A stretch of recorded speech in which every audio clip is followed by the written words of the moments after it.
ಅಲ್ಲ, ಎಲ್ಲರಿಗೂ ಜವಾಬ್ದಾರಿ ಇದೆ.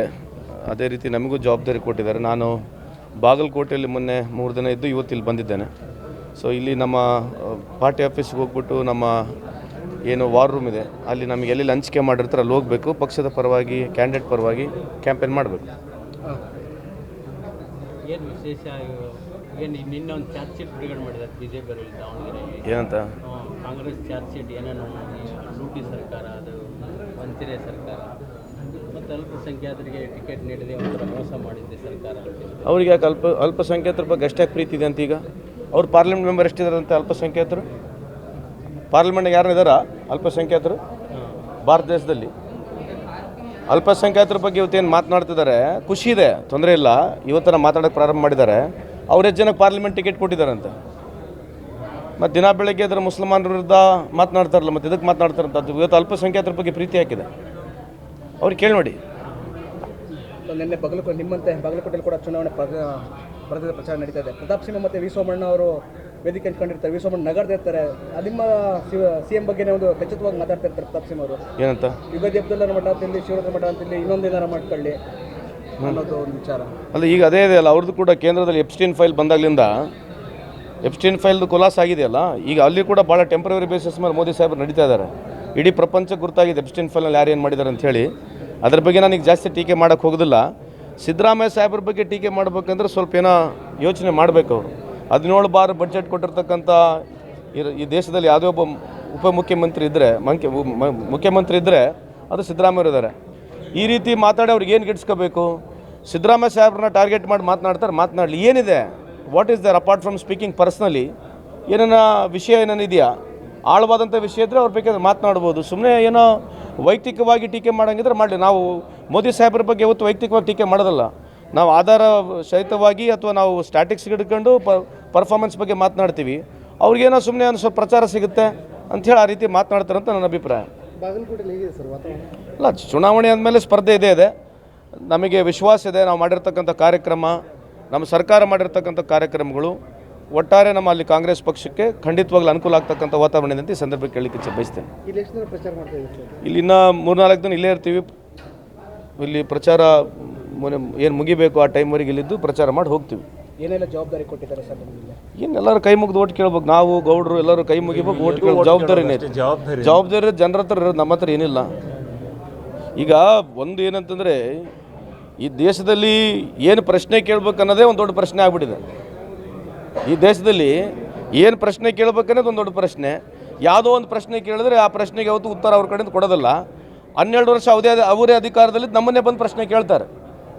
ಈಗ ಮೋದಿ ಸಾಹೇಬ್ರದ್ದು ಹೊಸ ಸ್ಕೀಮ್ ಏನು ಸ್ಟಾರ್ಟ್ ಆಗಿದೆ ಅಂದರೆ, ಈಗ ಇನ್ಸ್ಟಾಗ್ರಾಮು, ಫೇಸ್ಬುಕ್ಕು, ಟ್ವಿಟರು.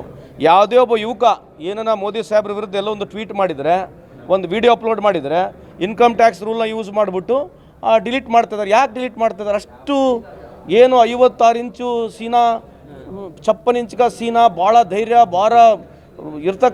ಇರ್ತಕ್ಕಂಥ ಮೋದಿ ಸಾಹೇಬರು ಚಿಕ್ಕ ಮಕ್ಕಳು, ಶಾಲೆಗೆ ಓದ್ತಕ್ಕಂಥ ಮಕ್ಕಳು ಅವ್ರ ವಿಡಿಯೋಗಳನ್ನ ಡಿಲೀಟ್ ಮಾಡ್ತಕ್ಕಂಥ ಪರಿಸ್ಥಿತಿಗೆ BJP ಅವ್ರು ಯಾಕೆ ಬಂದಿದ್ದಾರೆ?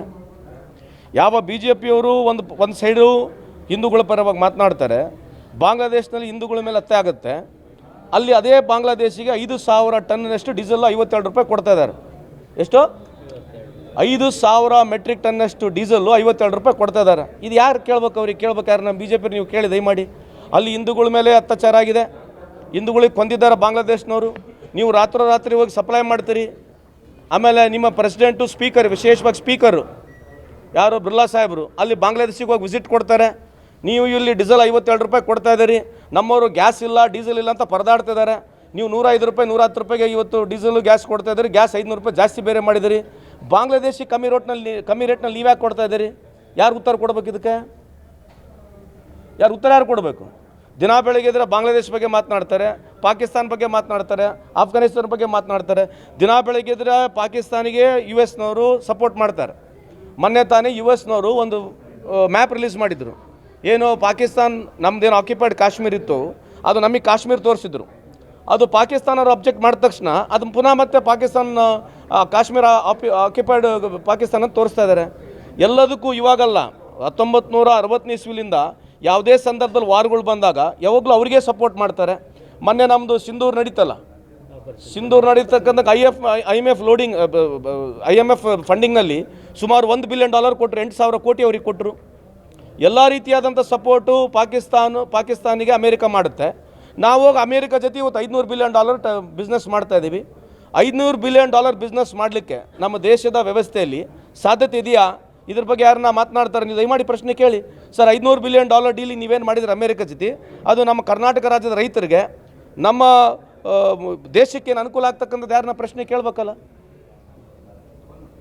ಇವತ್ತೇನು BJP ಅವ್ರು ಬಂದು ಭಾಳ ದೊಡ್ಡ ಬಯಲಾಟ ಭಾಷಣ ಮಾಡ್ತಿದ್ದಾರೆ. ಇಲ್ಲಿ ಕಳೆದ 5 ವರ್ಷದಿಂದ ರಷ್ಯಾದಿಂದ ನಾವು ಆಯಿಲ್ ಖರೀದಿ ಮಾಡಿದ್ದೀವಿ ಡಿಸ್ಕೌಂಟೆಡ್ ರೇಟ್ನಲ್ಲಿ.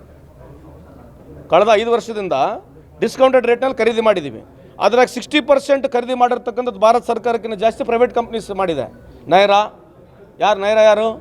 ಅದಾನಿ ಬಾಬಾ, ರಿಲಯನ್ಸ್ ರಿಫೈನರಿ ನಮ್ಮ ಅವರೇ ಇರೋದು ನಮ್ಮ ದೇಶದಲ್ಲಿ. ಅವರಿಬ್ಬರು ಬಿಟ್ಟರೆ ಯಾರು ವ್ಯವಹಾರ ಮಾಡೋದಿಲ್ಲ.